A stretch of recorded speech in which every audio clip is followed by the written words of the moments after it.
اس کی اہلیت نہیں رکھتا، نہ ہی وہ کسی مافیا پہ ہاتھ ڈال سکتا ہے، اس لیے کہ انہوں نے سسٹم کو اتنا لوزلی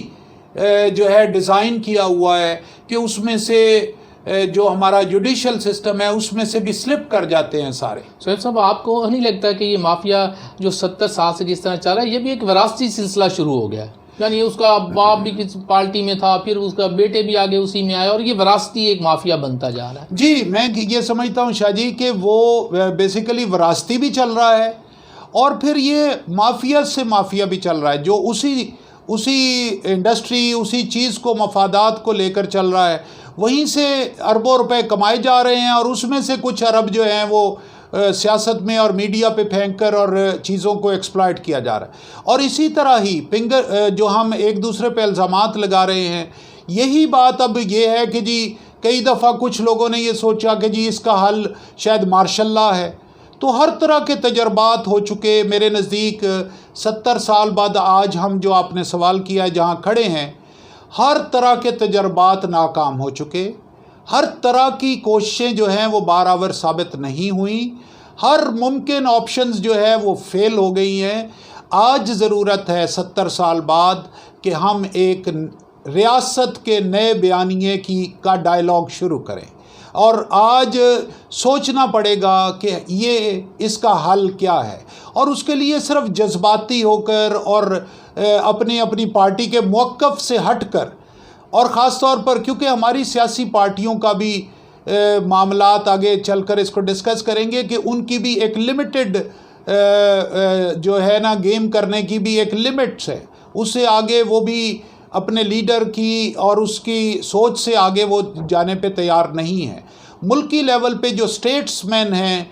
چاہے وہ فوج ہو تو فوج کو اپنے آپ کو کیسے کرٹیل کرنا ہے، ایفیشینٹ کیسے بنانا ہے، آپریشنل چیزیں آگے کیسے کرنی ہے، اور ملک کو ایز اے ہول اگر ویلفیئر اسٹیٹ بننا ہے تو کیا بیانیہ ہونا چاہیے، تمام چیزیں اوپنلی ڈسکس ہونی چاہیے۔ اچھا سہیل صاحب، یہ بھی بتائیے گا کہ اسٹیک ہولڈر جو ہیں اس وقت ان کا موقف کیا ہے اس حوالے سے؟ دیکھیں، اسٹیک ہولڈرز تو اس وقت ہم اسٹیک ہولڈرز دیکھیں تو سیاسی جماعتیں جو ہیں یہ ایک اسٹیک ہولڈرز ہیں، ملٹری اسٹیبلشمنٹ ایک دوسری اسٹیک ہولڈر ہے، بیوروکریسی ایک جو ہے وہ اسٹیک ہولڈر ہے، پھر جوڈیشل سسٹم اور جوڈیشری جو ہے وہ بھی ایک اسٹیک ہولڈر ہے، پھر اس کے بعد جو آپ کی میڈیا ہے یہ ایک اسٹیک ہولڈر ہے، پھر اٹ سیلف سب سے مین اسٹیک ہولڈر تو عوام ہے نا جی۔ یہ سارے کے سارے اسٹیک ہولڈر سارے ملا کر بھی دیکھیں گے تو 20 لاکھ لوگ ہوں گے، لیکن اصل بات تو ان 22 کروڑ کی ہے نا جی، وہ بھی تو ایک اسٹیک ہولڈر ہونے چاہیے۔ جو آدمی اگر کسی جگہ لیٹ سے تافتان کے بلوچستان میں تافتان کے بارڈر کے پاس ہے، اس کی بھی تو وہی حقوق ہونے چاہیے نا جو اسلام آباد میں E7 میں رہتا ہے، یا جو ہے وہ سست کے بارڈر پر چائنا کے پاس رہتا ہے، وہ بھی تو اتنا ہی شہری ہے نا جتنا لاہور میں گلبرگ میں کوئی رہتا ہے۔ یہ تمام کی جو اسٹیک ہولڈرز ہیں ان ساروں کو آن بورڈ لانے کی ضرورت ہے، اور اس میں بیسیکلی ہم نے سوچنا یہ ہے کہ یہ تمام کے مسائل کو کیسے ایک جگہ ڈسکس کیا جائے۔ تو ڈائیلاگ میں میرے نزدیک پہلے جو ہے یہ پوائنٹ آؤٹ ہونا چاہیے کہ مسائل کیا کیا ہیں اور اس کا صحیح حل کیسے ہونا چاہیے۔ سہیل صاحب، یہ بھی اس میں اب ہمیں دیکھنا ہے کہ بہت سے مسائل ہیں، پاکستان مسائلستان کی شکل ہے، لیکن اگر ہم مین مسائل دیکھیں تو آپ کی نظر میں کون سے ایسے مسئلے ہیں جو کہ اگر کوئی بھی حکومت انہیں حل کر لے تو کچھ بہتری آ سکتی ہے؟ شاہ صاحب، بات یہ ہے کہ جو اس وقت مسائل ہیں نا جی، مسائل کے اندر تو دراصل اس وقت جیسے میں نے ابھی پہلے ذکر کیا کہ کرپشن کا ہے، انصاف نہیں مل رہا، انصاف ایک بہت بڑا مسئلہ ہے، 3 نسلیں جو ہے وہ گزر جاتی ہے، ایک غریب آدمی کو انصاف نہیں مل پا رہا۔ اس کے علاوہ معاشی لحاظ سے یہ ملک آگے نہیں بڑھ پا رہا، کرپشن ایک مسئلہ ہے، ایکسپلائٹیشنز ہیں، بلیک میلنگز ہیں، یہاں پر ایموشنل بلیک میلنگز ہیں، یہ تمام چیزیں جو ہیں اس وقت مسائل، بے شمار مسائل ہیں۔ یہ شاید ہم جب انشاءاللہ اگلی اس کی پروگرام کریں گے اس میں ڈیٹیل سے اس کے اوپر جائیں گے۔ مین مسائل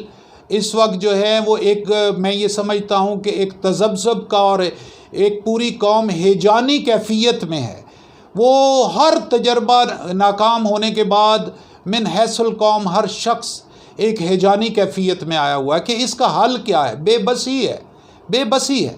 مسائل ہر جگہ، ہر آدمی کو ہر لمحہ مسائل ہے. وہ انرجی کا سیکٹر ہے، اس کے گھر میں بجلی نہیں آ رہی، اس کو پانی نہیں مل رہا، اس کو انصاف نہیں مل رہا، اس کو ٹرانسپورٹ کا نظام نہیں ہے، اس کو صحت کے مسائل ہیں، وہ ہسپتالوں میں بھی رشوت دے کے داخل کرتا ہے اور وہ پیسے دے کر وہ کر رہا ہے، وہ پیسے دے کر جعلی دوائیاں کھا رہا ہے، وہ جعلی خوراک کھا رہا ہے. مسائل تو شاید ہزاروں ہیں. اس وقت ضروری یہ ہے کہ ایک بات نیگیٹو باتیں ہم کرتے رہیں، اس کی بجائے ضروری ہے کہ ڈائیلاگ شروع کیا جائے، بات چیت شروع کی جائے، پہلے مسائل اکٹھے کیے جائیں، پھر مسائل کے حل پہ بات کی جائے. یہی ہمارا آج کا موضوع رہے گا. جی ناظرین اور سامعین، آپ سن رہے تھے پروگرام دراصل، اور آج ہم نے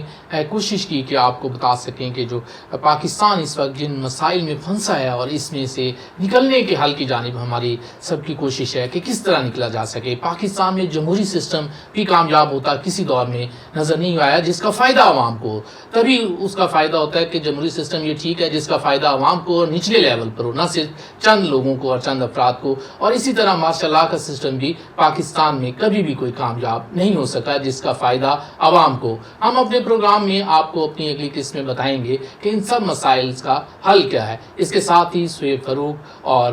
سید عدنان نور کو اجازت دیجیے. اللہ نے کے بعد.